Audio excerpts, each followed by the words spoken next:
Salut tout le monde! Aujourd'hui, on va examiner les 5 erreurs les plus fréquentes à ne pas faire dans le trading. Je m'appelle Julien et il y a 3 ans à peu près, j'ai décidé de me mettre au day trading, alors que ça fait depuis que je suis tout petit que je suis passionné par la bourse. Je vous avoue que si j'avais eu des vidéos explicatives comme ça à ce temps-là, j'aurais probablement fait moins d'erreurs. En ce moment, je suis étudiant au baccalauréat en finance et je passe le reste de mon temps à faire du trading sur les marchés américains et canadiens. Naturellement, comme je ne suis pas un conseiller financier, mais plutôt un passionné de la bourse comme vous, je vous propose de ne pas prendre tout ce que je dis pour du cash. Et surtout pas comme des propositions d'achat ou de vente, mais plutôt comme des conseils d'un ami qui sait de quoi il parle. Commençons tout de suite avec la première erreur à éviter dans le trading. Pour être un bon trader, il faut avoir de la patience et de la persévérance. Je ne vous cacherai pas que la courbe d'apprentissage peut être longue et dure, mais ça vaut vraiment la peine, je vous le garantis. D'ailleurs, je ne suis pas le seul à trouver que l'art du trading est un plat qui se mange froid. Pour citer le populaire entrepreneur Tony Robbins, « Nous surestimons ce que nous pouvons accomplir en une année, mais nous sous-estimons ce que nous pouvons créer, réaliser, concrétiser en 10 ans, 20 ans. » Vous pourrez vous servir de cette portion-là comme un pep talk à la fin du vidéo, mais la mentalité de Tony Robbins s'applique également à la négociation active. Bon, 10 ans, 20 ans, c'est une figure de style, mais ce qu'il faut comprendre, c'est qu'on ne peut pas espérer être profitable en un mois. À ce rythme-là, vous êtes aussi bien d'aller acheter des billets de loto chaque jour pendant 30 jours. Donc, on aura compris que la première erreur à ne pas faire est essayer d'aller trop vite. C'est souvent comme ça.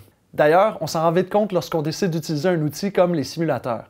Aujourd'hui, la majorité des plateformes d'accès direct telles que Interactive Brokers, Thinkorswim ou même des sites internet comme investing.com, barchart.com ou Investopedia permettent à leurs utilisateurs de créer des portefeuilles fictifs qui leur permettent de négocier des actions en temps réel, fictives bien sûr, allant de l'option à l'action comme je viens de dire, ou même au contrat à terme.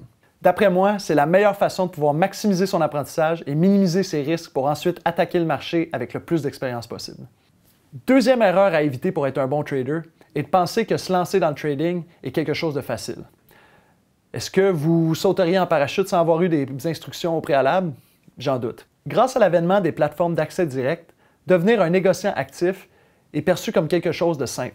Moyennant seulement quelques dollars par transaction, un néophyte peut aller sur Internet sans trop de connaissances et investir ses précieux dollars. Le problème, c'est que l'accessibilité à cette pratique invite n'importe quelle personne à s'auto-improviser trader. Bien souvent, malheureusement, ça crée une mauvaise image pour l'investissement boursier parce que ces traders-là improvisés vont perdre plus d'argent qu'ils vont en faire. Par la même occasion, puisque la majorité des investisseurs boursiers n'ont pas de formation au baccalauréat en finance, il est très important d'aller chercher au moins une formation de base ailleurs. Plusieurs notions comme la gestion de risque, la gestion de profit ou de perte, ou même la sélection de bons titres, sont des notions complexes qu'il faut acquérir par une bonne formation pour être capable de choisir des titres profitables.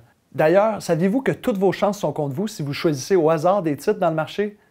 Vous m'avez bien compris, toutes vos chances sont contre vous. D'après une étude de Longboard Asset Management sur le Russell 3000, qui est un indice qui indique la performance sur 98% du marché des actions américaines, entre 1983 et 2007, 18,5% des investisseurs avaient perdu au moins 75% de leur investissement. 64% des actions avaient sous-performé et seulement 25% des actions étaient responsables des gains sur tout le marché. Pensez à ça pour une minute. Cela démontre alors qu'un investisseur qui ne choisit pas ses titres de façon réfléchie a presque 100% de chances de sous-performer. Similairement, l'éducation, qui peut être considérée comme parfois coûteuse, est un atout majeur pour mettre toutes les chances de votre côté pour choisir des bons titres et apprendre toute la méthodologie nécessaire. Dans un troisième temps, plusieurs investisseurs débutants essaient de trouver le titre magique qui va leur faire doubler, tripler leur capital rapidement. Puisque ce genre de titre est assez rare à trouver et que justement des investisseurs débutants n'ont pas les connaissances nécessaires pour pouvoir les trouver, ils sont presque sûrs de perdre beaucoup d'argent et ce rapidement.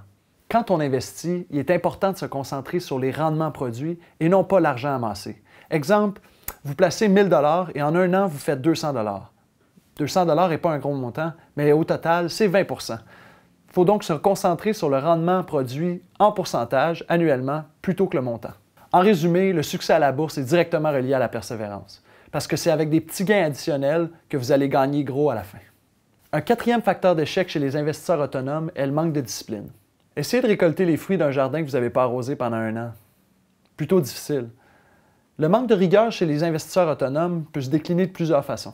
Tout d'abord, dans la méthode de choix du titre de son portefeuille. Trop peu d'investisseurs autonomes ont une méthode claire, précise et organisée pour pouvoir choisir les titres de leur portefeuille. Et pourtant, avoir une méthode claire dans le trading est essentiel puisqu'il permet de contrôler une partie du côté impulsif ou émotif de certains individus.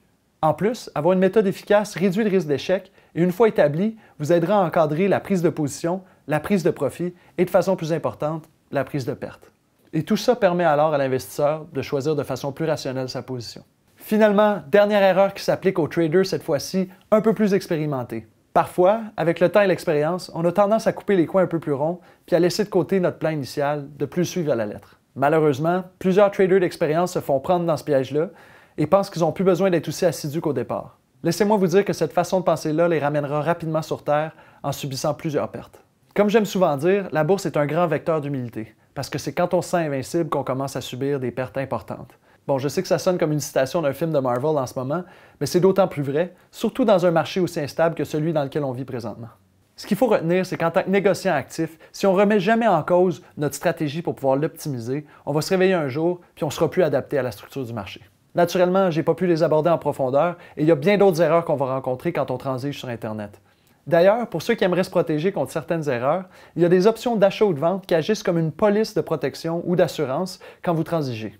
En faisant ça, vous achetez une protection sur le titre que vous achetez ou que vous vendez qui ne va pas dans le même sens que vous voudriez. Et coup de théâtre, ce produit financier-là peut vous permettre de réaliser des profits dans une transaction que vous pensiez dès le départ être perdante. Pour ceux qui ont des questions sur les sujets abordés aujourd'hui dans cette vidéo ou qui aimeraient poursuivre leur apprentissage, j'ai envie de vous dire d'aller sur Daytrader Canada. D'ailleurs, ils offrent 1 heure de tutorat gratuit présentement. Je vous le cacherai pas, mes premiers pas en apprentissage de la bourse, je les ai faits avec eux, puis honnêtement, c'est le top des écoles au Québec, j'ai envie de dire même de la francophonie. Ça pourrait d'ailleurs être une très bonne façon de vous initier à la bourse si vous débutez. Sur cette note, c'est Julien l'investisseur, je vous invite à liker notre page, à vous abonner à notre channel, puis on se revoit bientôt pour des capsules informatives gratuites.